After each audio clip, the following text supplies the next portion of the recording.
જય શ્રી કૃષ્ણ, જય સ્વામિનારાયણ, જય માતાજી. કેમ છો બધા મિત્રો? મજામાં? ન્યૂ સ્ટડી 7 યુટ્યુબ ચેનલ વતી હું નિકુંજ કેવડિયા તમારું વિજ્ઞાનના લેક્ચરમાં સ્વાગત કરું છું. સ્પર્ધાત્મક પરીક્ષા માટેનું વિજ્ઞાન આપણે શીખી રહ્યા છીએ, જેમાં અત્યાર સુધી 480 ક્વેશ્ચન તમને ભણાવી દીધા. આજે 481માં ક્વેશ્ચનથી શરૂ કરીએ તે પહેલાં આ ચેનલને લાઇક કરો, શેર કરો, સબસ્ક્રાઈબ કરો અને બેલ દબાવી દો, જેથી કરીને આવનારા નવા વિડીયોની નોટિફિકેશન તમને મળી જાય. શરૂ કરીએ. પ્રશ્ન નંબર 481. પર્યાવરણ માટે હાનિકારક હોય તેવા ફેરફારને શું કહે છે? પર્યાવરણમાં નુકસાનકારક ફેરફાર થતો હોય તો તેને આપણે કહીએ પ્રદૂષણ. પણ પર્યાવરણ માટે જો હાનિકારક ફેરફાર થતો હોય તો તેને આપણે કહીએ હવાનું પ્રદૂષણ. એટલે હવાનું પ્રદૂષણ શેના માટે હાનિકારક છે? તો કે પર્યાવરણ માટે. હવાનું પ્રદૂષણ થવું જોઈએ નહીં. ગાડીઓના ધુમાડા, મોટી મિલોના ધુમાડા, કોલસાનો જે ધુમાડો છે તે, તો આ બધાને કારણે હવાનું પ્રદૂષણ ફેલાય છે. Question number 482. ઉદ્યોગોના કારણે કયા કયા વાયુઓ હવામાં પ્રદૂષકો તરીકે ઉમેરાય છે? ઉદ્યોગોમાંથી ઘણા બધા કેમિકલ પ્રોસેસ થતી હોય, રાસાયણિક પ્રક્રિયાઓને અંતે અસંખ્ય વાયુઓ છૂટા પડે છે, જેમાં કાર્બન ડાયોક્સાઇડ, જેમાં CO2, કાર્બન ડાયોક્સાઇડનું અણુસૂત્ર છે CO2, કાર્બન મોનોક્સાઇડ એટલે CO, પછી સલ્ફર ડાયોક્સાઇડ SO2 અને હાઇડ્રોજન સલ્ફાઇડ H2S. તમને કદાચ બ્લુ કલર નહીં દેખાતો હોય, આપણે હમણાં નેક્સ્ટ સેશનમાં ચેન્જ કરી નાખીએ, એટલે ચિંતા ન કરો. તો કયા કયા વાયુઓ હવાના પ્રદૂષકો તરીકે ઉમેરાય છે? તો કે હવામાં carbon dioxide CO2, carbon monoxide CO, sulphur dioxide SO2 અને હાઇડ્રોજન સલ્ફાઇડ H2S. આ 4 વાયુઓ છે એ હવામાં પ્રદૂષક તરીકે ઉમેરાય. પ્રદૂષક એટલે પ્રદૂષણ કરનાર. બરાબર. Next question number 483. કયા વાયુઓને લીધે એસિડ વર્ષા થાય છે? એસિડ વર્ષા માટે જવાબદાર વાયુ છે સલ્ફર ડાયોક્સાઇડ અને નાઇટ્રોજન ઓક્સાઇડ. તો સલ્ફર ડાયોક્સાઇડ અને નાઇટ્રોજન ઓક્સાઇડ આ બંને વાયુઓ એસિડ વર્ષા માટે જવાબદાર છે. અને એસિડિકતાનું પ્રમાણ વાતાવરણમાં વધે એટલે વર્ષાની સાથે એસિડનું પ્રમાણ થોડું અમથું તેમાં ભળે અને તે એસિડ વર્ષા માટે જવાબદાર છે. Question number 484. એસિડ વર્ષામાં કયા કયા એસિડ હોય છે? સલ્ફ્યુરિક એસિડ અને નાઇટ્રિક એસિડ. હવે સલ્ફ્યુરિક એસિડ એટલે H2SO4, આ સલ્ફ્યુરિક એસિડ છે. નાઇટ્રિક એસિડ એટલે HNO3, આ છે નાઇટ્રિક એસિડ. એટલે 2 એસિડ છે એ એસિડ વર્ષામાં હોય. કયા 2? સલ્ફ્યુરિક એસિડ H2SO4 અને નાઇટ્રિક એસિડ HNO3. બંને વાયુઓ આ બંને એસિડ એ એસિડ વર્ષામાં હોય છે. પછી છે ક્વેશ્ચન નંબર 485. PUC એટલે શું? P એટલે પોલ્યુશન, U એટલે અંડર અને C એટલે કંટ્રોલ. તમે જ્યારે વાહન ખરીદો છો એ વાહનના 6 મહિના થાય એટલે તમારે PUC કઢાવવું પડે. તો વાહનનું PUC કઢાવવાનું કારણ એ છે કે તમારું વાહનમાં જે એન્જિન છે એ કોઈ ખરાબીને કારણે નકામા વાયુઓ તો બહાર નથી ફેંકતું ને. જ્યારે એનું ઈંધણ છે, પેટ્રોલ કે ડીઝલ કે કેરોસીન કે નેફ્થા કે જે કંઈ હોય તે, ગેસોલિન, તો એ જ્યારે બળે છે એન્જિનની અંદર, તો ત્યારે એ દરમિયાન ઉત્પન્ન થતા વાયુઓ એ પર્યાવરણ કે વ્યક્તિ માટે હાનિકારક તો નથી ને. અને તેના દ્વારા થતું પોલ્યુશન કંટ્રોલમાં તો છે ને. તે માટે તમારે એક કાર્ડ કઢાવવું પડે છે જેનું નામ છે PUC, પોલ્યુશન અંડર કંટ્રોલ. તેના પછી ક્વેશ્ચન નંબર 486. હવામાં પ્રદૂષણ માપવા કયા એકમનો ઉપયોગ થાય છે? હવે પ્રદૂષણ છે કંઈ કિલો, 2 કિલો કે ટન કે ડઝન કે એમાં ન હોય, એ બહુ નાનું એવું હોય. તો પ્રદૂષણ માપવા માટેનો એકમ છે ppm. P એટલે પાર્ટ એટલે ભાગ, P એટલે પર અને મિલિયન એટલે 10 લાખ. તો એ મિલિયન, પાર્ટ પર મિલિયન, 10 લાખમો ભાગ, અને એને ppm તરીકે ઓળખાય છે. હવામાં પ્રદૂષણ માપવા માટે કયા એકમનો ઉપયોગ થાય છે? ppm. Question number 487. સૂર્યની સૌથી નજીકનો ગ્રહ કયો છે? તો તે છે બુધ. સૂર્યની સૌથી નજીક કયો ગ્રહ છે? બુધ. હું તમને સૂર્યથી લઈને બધા જ ગ્રહોના ક્રમમાં નામ આપી દઉં. જુઓ, આ સૂર્ય છે, હવે છે તો છે આ પ્રકારનો સૂર્ય, બરાબર. પછી પહેલો આવશે બુધ, બીજો આવશે શુક્ર, પછી આવશે પૃથ્વી, પછી આવશે મંગળ, ગુરુ, શનિ, યુરેનસ, નેપચ્યુન અને પ્લુટો. હે સાહેબ, તમને કેમ આ બધા ઝડપથી યાદ રહી ગયા? તો મેં આને આવી રીતે યાદ રાખેલું છે. 3નું ગ્રુપ પાડો. બુ શુ પૃ, મંગુશ, યુ ને પ્લુટો. થઈ ગયું? બુ શુ પૃ, મંગુશ, યુ ને પ્લુટો. બુ શુ પૃ, મંગુશ, યુ ને પ્લુટો. બુધ, શુક્ર, પૃથ્વી, મંગળ, ગુરુ, શનિ, યુરેનસ, નેપચ્યુન, પ્લુટો. તો સૂર્યની સૌથી નજીક જો કોઈ ગ્રહ હોય તે બુધ છે. સૂર્યની સૌથી દૂર કયો ગ્રહ છે? તો કે પ્લુટો.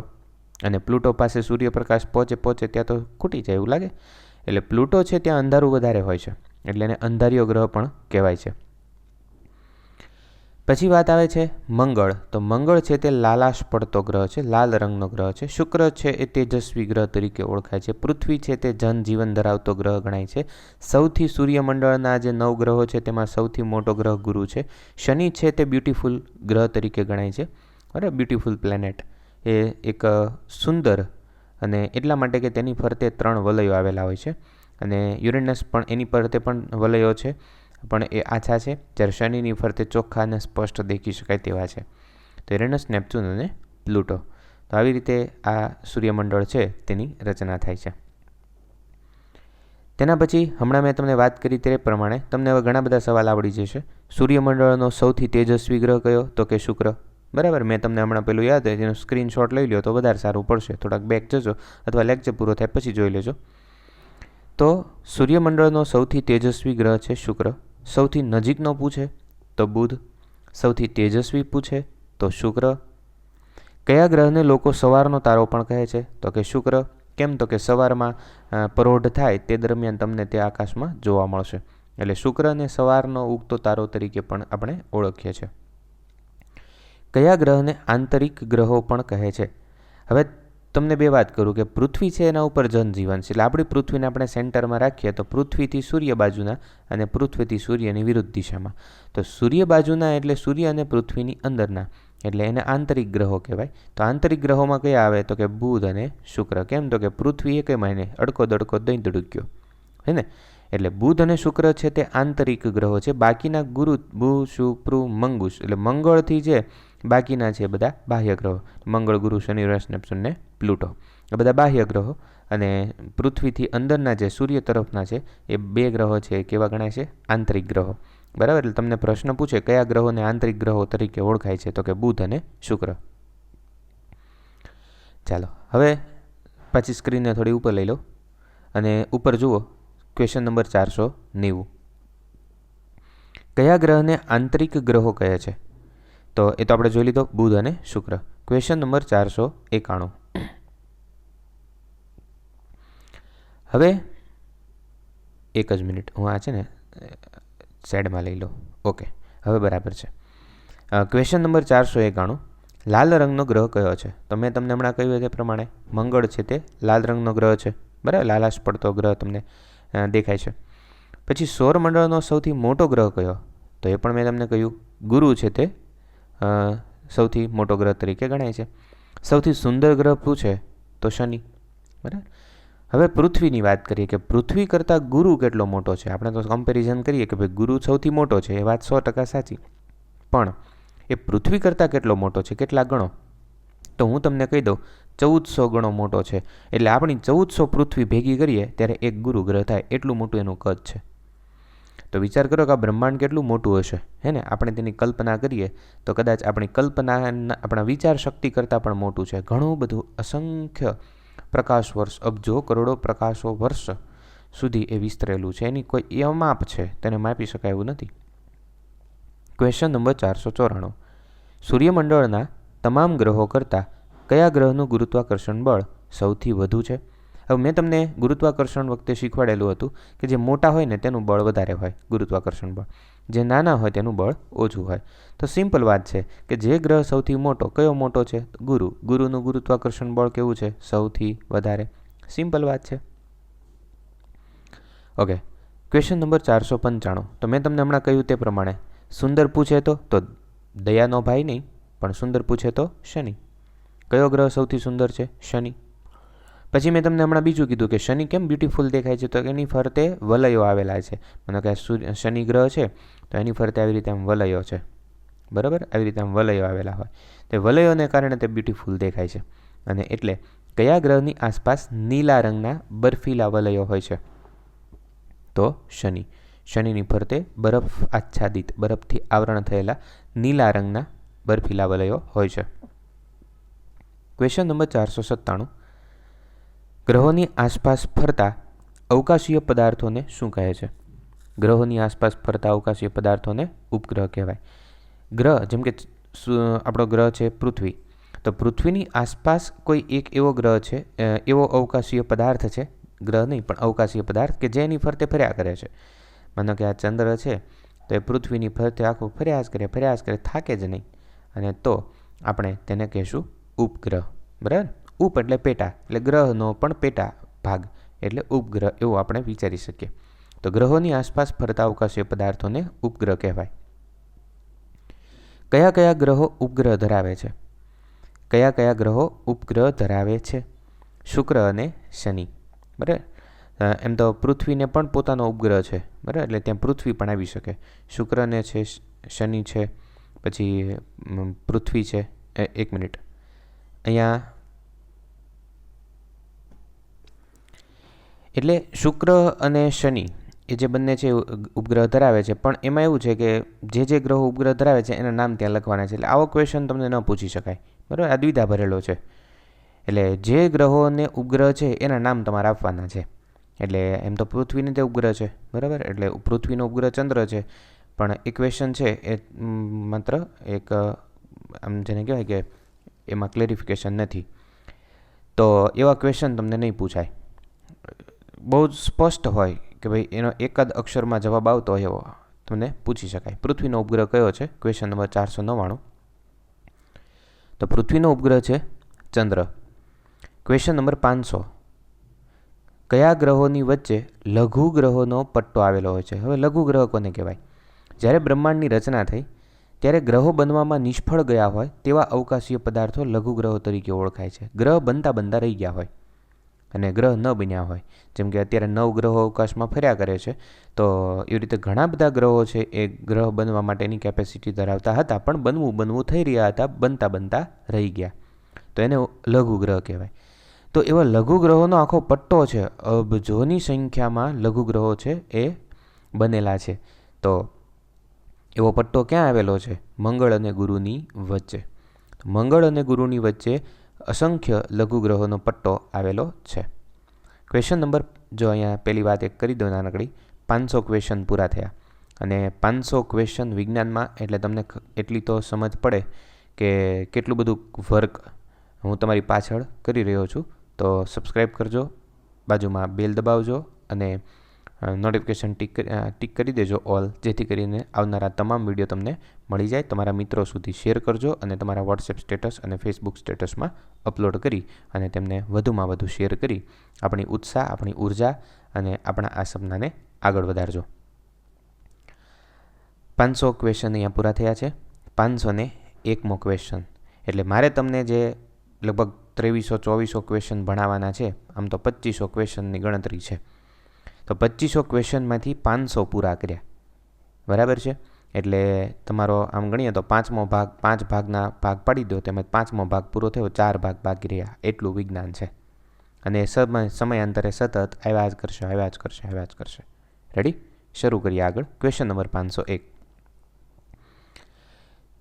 કોના તેના દેખાવ મુજબ પૂંછડિયા તારા તરીકે ઓળખાય છે? એનો દેખાવ એવો છે કે આગળ માથા જેવું લાગે, પાછળ પૂંછડી જેવું લાગે, એટલે આપણે તેને પૂંછડિયો તારો કહીએ. તો પૂંછડિયો તારા તરીકે ધૂમકેતુ ઓળખાય છે. જેમ કે હેલીનો ધૂમકેતુ છે, બરાબર. ધૂમકેતુ એ અવકાશીય એવા પદાર્થો છે કે જે ગ્રહોના આકર્ષણ બળને કારણે અનંત અંતરેથી ખેંચાઈને આવી જાય અને તેના ઉપર આકર્ષણ બળને કારણે, ગુરુત્વાકર્ષણ બળને કારણે તેના ઉપર ધસી આવે. તો આ પ્રકારના જે અવકાશીય પદાર્થો છે તેને ધૂમકેતુ કહીએ. એક વાત એવી છે કે જ્યારે કોઈ પદાર્થ એની સ્પીડ કરતાં અમુક વધુ સ્પીડથી જ્યારે ગતિ કરે ત્યારે તેને પાછળ અગનગોળા, તેની સામે ઘર્ષણ તેને લાગે અને તે ઘર્ષણને કારણે પાછળ અગન ગોળા જેવું તમને દેખાય, એટલે તમને આગવાળી પૂંછડી દેખાય એટલે આપણે કે પૂંછડીયો તારો. બરાબર. ખરેખર એ ઘર્ષણને કારણે ઉત્પન્ન થતી આગ છે. ઘણા તો પહેલાંના સમયમાં એવું પણ કહેતા કે જ્યારે તારો ખરે અથવા તો પૂંછડી જેવો તારો ખરતો હોય ત્યારે આમ તમે આંખો બંધ કરી અને તમારી જે વિશ માગો એ પૂરી થાય, હે ને. તો જોકે આપણે એમને વિરોધ નથી કરતા, પણ તો એવું બની શકે ને કે ભાઈ હું ભારતનો પ્રેસિડેન્ટ બનું, વિશ પૂરી થઈ જાય.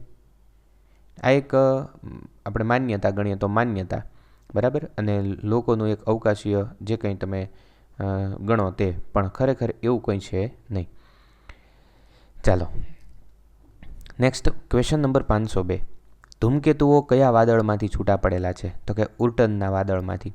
ઉર્ટન, ટ ઉપર રેફ છે, ઉર્ટનના વાદળોમાંથી.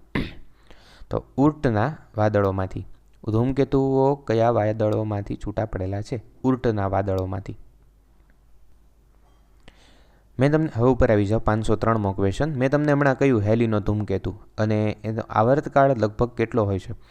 આવર્તકાળ એટલે શું? તો કે હું તમને એક સરસ અહીંયા વાત કરું. ભાઈ આ પૃથ્વી છે. બન્યું એવું કે આ પૃથ્વીને આ બધા અલગ અલગ એના ગ્રહો, એની સાથેના ગુરુ ને નેપચ્યુન ને પ્લુટો ને બધા, બરાબર, મંગળ ને બુધ ને, અને આ સૂર્ય છે. બને છે એવું કે જ્યારે કોઈ અવકાશીય એક પદાર્થ એ આવતો આવતો આવતો આવતો પૃથ્વીના ગુરુત્વાકર્ષણ બળને કારણે પૃથ્વી પાસે પહોંચે અને પૃથ્વીની પ્રદક્ષિણા ફરી અને જતો રહે. બરાબર. ફરી પાછો એક આખું ચક્ર પૂરું કરી અને ફરી પાછો એ આવશે ત્યારે એ એક આવર્તકાળ કરે છે તેમ કહેવાય. એનો મતલબ કે તેનો આવર્તકાળ એટલે સમયગાળો, કે એક આવર્તન પૂરું કરવા માટે લાગતો સમય. ઓકે, તો એ આખો ફરીને પાછો ક્યારે આવે છે? તો એ 76 વર્ષે હેલીનો ધૂમકેતુ એ પાછો ફરે છે. એટલે 76 વર્ષ લાગે છે હેલીના ધૂમકેતુને, બરાબર. તો એનો આવર્તકાળ કેટલો છે? 76 વર્ષ. આ યાદ રાખવાનો છે, મોસ્ટ ટાઈમ ક્વેશ્ચન છે. પછી છે ક્વેશ્ચન નંબર 504. ખરતા તારા તરીકે શું ઓળખાય છે? ઉલ્કાઓ. ઉલ્કાઓને આપણે ખરતા તારા કહીએ છીએ. આપણે આકાશમાં જોઈએ ને કોઈ તારો ખરતો જણાય તો એ બધી ઉલ્કાઓ છે. ઉલ્કાઓ એટલે એક એવા અવકાશીય મોટા ડુંગર જેવા, પથ્થર જેવા ગોળાઓ કે જે ગુરુત્વાકર્ષણ બળને કારણે પૃથ્વી તરફ ખેંચાઈ આવે છે, પૃથ્વીના ગુરુત્વાકર્ષણ બળને લીધે, અને પૃથ્વી પર પછડાઈ પડે છે, અને ઘણા બધા કિલોમીટર સુધી તે ઊંડા ખાડાઓ પાડી દે છે. તો એને આપણે ઉલ્કાઓ કહીએ છીએ, ઉલ્કા વર્ષા કહીએ છીએ. તમે યુટ્યુબ ઉપર સર્ચ કરજો ઉલ્કા વર્ષા, એટલે તરત તમને એ ઉલ્કાઓ ખરતી તેમજ ઉલ્કાઓ દ્વારા પડેલા જુદા જુદા ખાડાઓ, રચાયેલા સરોવરો, એ બધાની માહિતી જોવા મળશે. થોડી ઘણી જોજો અને પછી પાછા ફરીથી તમે તમારા ભણવામાં લાગી જજો. Question number 505. પર્યાવરણના જે ઘટકો સજીવ છે તેવા ઘટકોને શું કહે છે? આપણે 2 પ્રકાર પાડ્યા હતા. મેં તમને કહ્યું હતું કે સજીવ ઘટકોને જૈવિક ઘટકો કહેવાય, અને સજીવ ઘટકો ન હોય જેમ કે હવા છે, તાપમાન છે, પાણી છે, તો એ બધા ખડકો છે, ખનિજ છે, એને શું કહેવાય? અજૈવિક ઘટકો.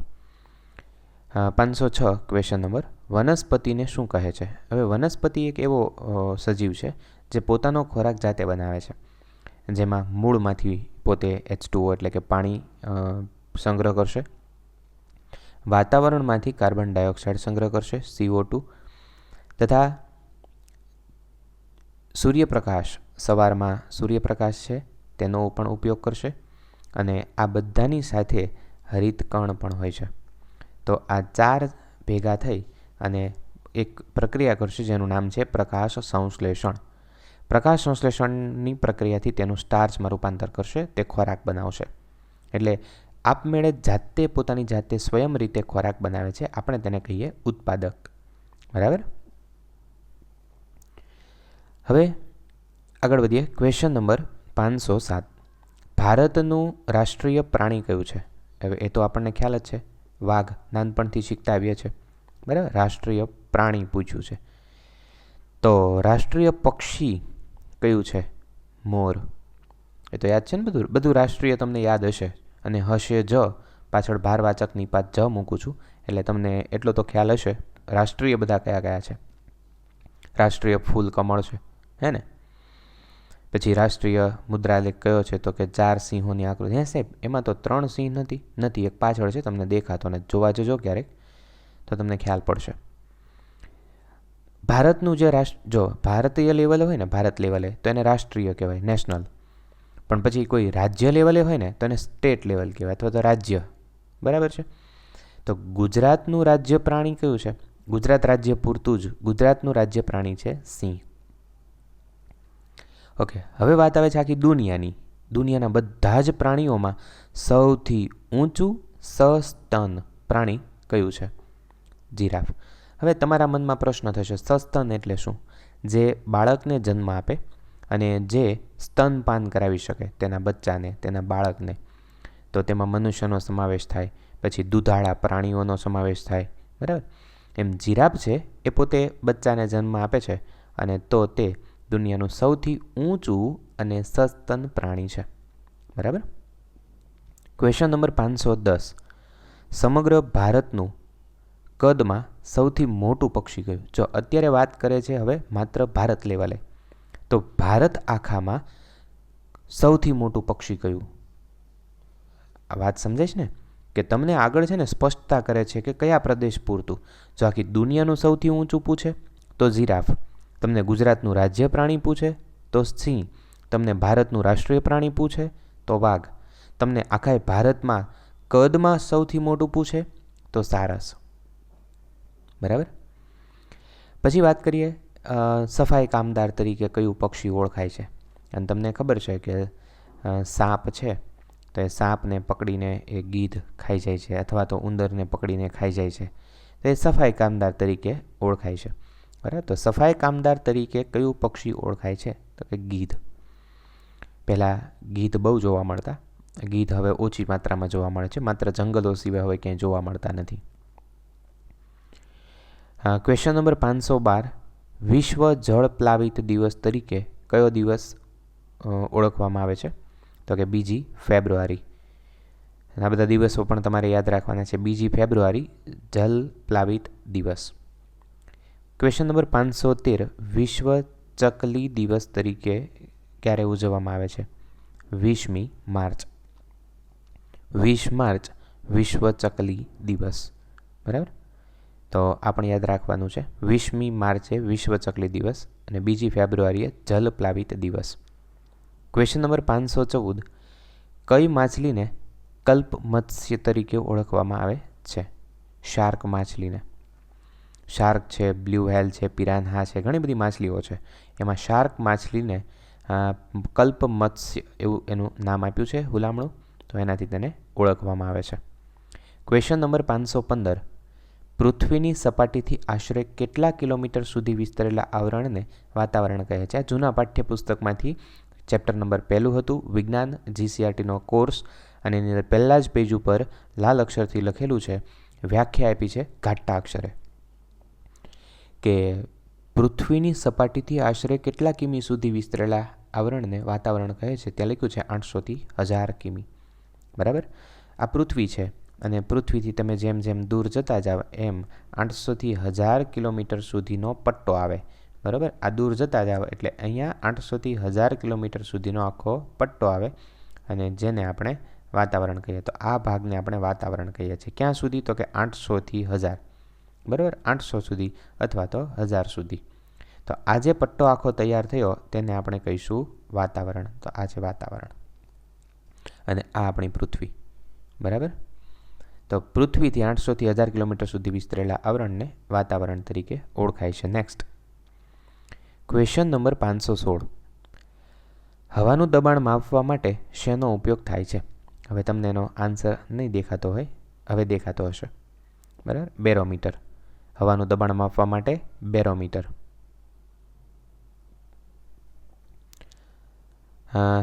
હવે અહીંયા છેલ્લા 3 પ્રશ્નો જોઈએ એટલે આજનો લેક્ચર પૂરો થશે. આપણે એક પેજ રોજ ભણશું, પણ એક પેજ કડકડાટ આવડી જવું જોઈએ.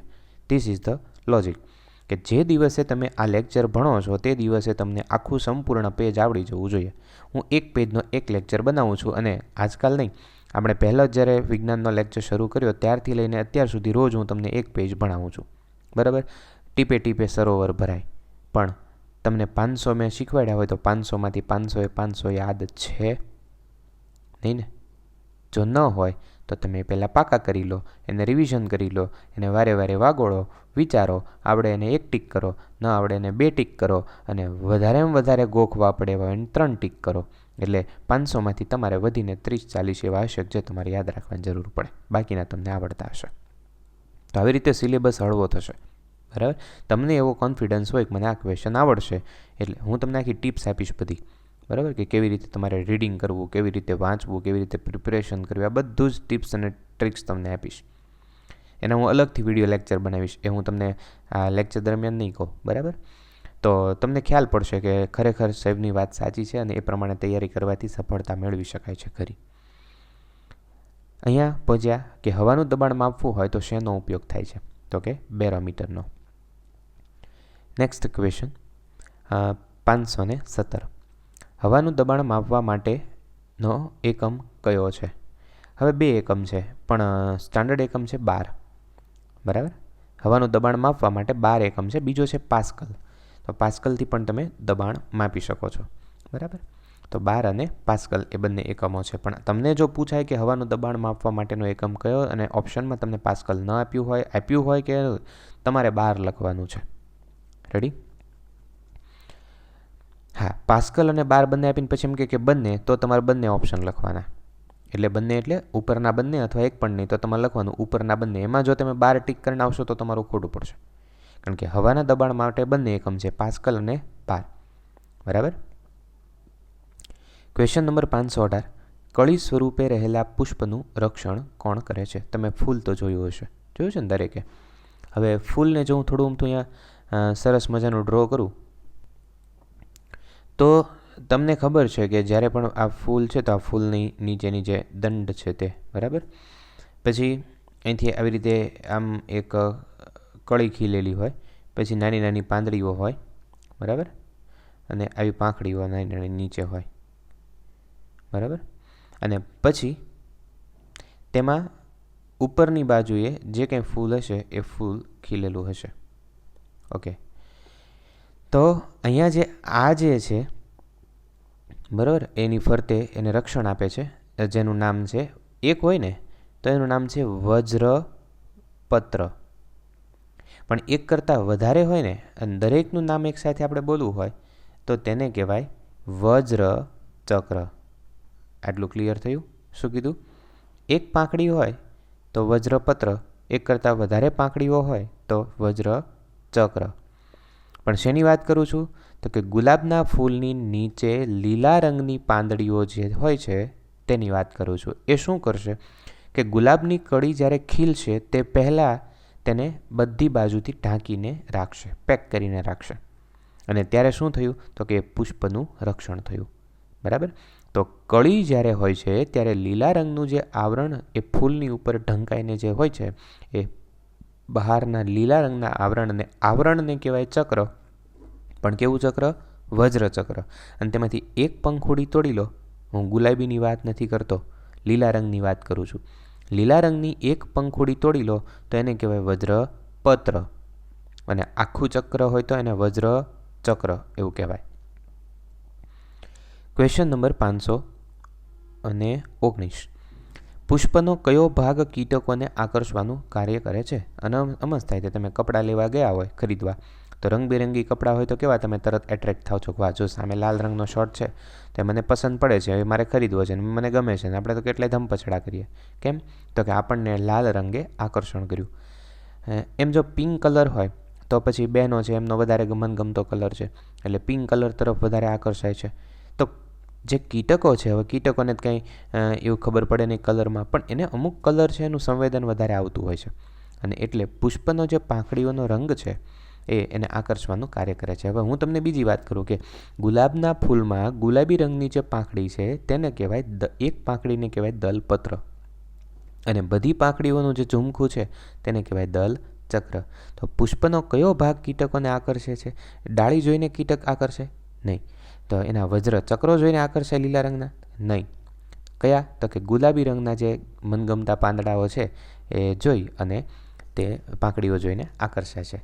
તો દલચક્ર છે તે પુષ્પનો એવો ભાગ છે જે કીટકોને આકર્ષે છે. ફળોના કેટલા પ્રકાર હોય છે અને કયા કયા? આજના લેક્ચરના અંતિમ ક્વેશ્ચન છે. Question number 520. ફળોના કેટલા પ્રકાર છે? તો કે 2 પ્રકાર. કયા કયા? તો કે માસલ ફળ અને શુષ્ક ફળ. હવે માસલ ફળ અને શુષ્ક ફળમાંના ઉદાહરણ તમને 1-2 આપું. તો નારંગી છે, એમાં અંદર રસ ભરેલો છે, એ માસલ ફળ છે, જેમાંથી તમને સતત રસ અથવા તો એનો અર્ક, એનો ગર્ભ મળ્યા કરે છે. તરબૂચ છે એ માસલ ફળ છે, પણ મગ છે એનો જે દાણો છે એ શુષ્ક ફળ છે. શીંગ છે, મગફળી, એ પણ શુષ્ક ફળ છે. શીંગને ઘણી બધી જગ્યાએ અલગ અલગ પ્રાંતમાં અલગ અલગ નામથી બોલાવાય છે. મગફળી છે, ખોખા છે, શીંગ છે, પછી ભૂતળી છે. કચ્છના માંડવી બાજુ છે અને ભૂતળી કહે શીંગને. આપણને એમ થાય ભૂતળી ખાવી છે. હવે ભૂતળી કેમ ખાવી? બરાબર. મારો મિત્ર છે તે કચ્છ બાજુનો છે, માંડવીનો. તો એક દિવસ શીંગ, એટલે આપણે તો શું કહીએ, શીંગ ખાવા હાલો, ખોખા ખાવા હાલો, મગફળી ખાવા હાલો, એવું કહે.